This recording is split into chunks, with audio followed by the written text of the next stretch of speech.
तर राज्यातील 17 मोठे प्रकल्प गुजरातमध्ये जबरदस्ती नेले। वाटाघाटी आणि दरोडेखोरी करून राज्यातील प्रकल्प गुजरातमध्ये नेले।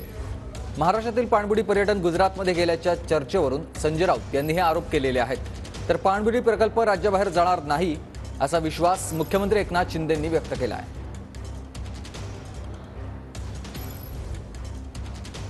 टेस्ला गेलं,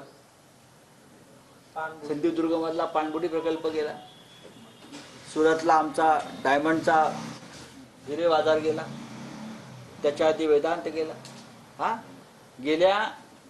हे सरकार आल्यापासून 17 मोठे प्रकल्प हे गुजरातला जबरदस्तीनं खेचून घेऊन गेले। दरोडेखोरी म्हणतात त्याला।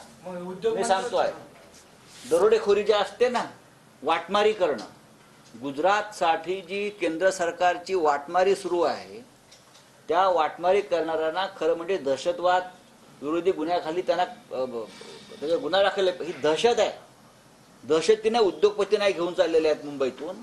तुम्ही खोट्या बातम्यांवर विश्वास ठेवू नका। इथं केसरकर आहेत, मी सकाळी उदय सामंत मंत्र्यांशी बोललोय। हा जो प्रकल्प आहे तो आपल्या राज्याचा प्रकल्प आहे, तो राज्यातून बाहेर जाणार नाही याची आपण खात्री बाळगा।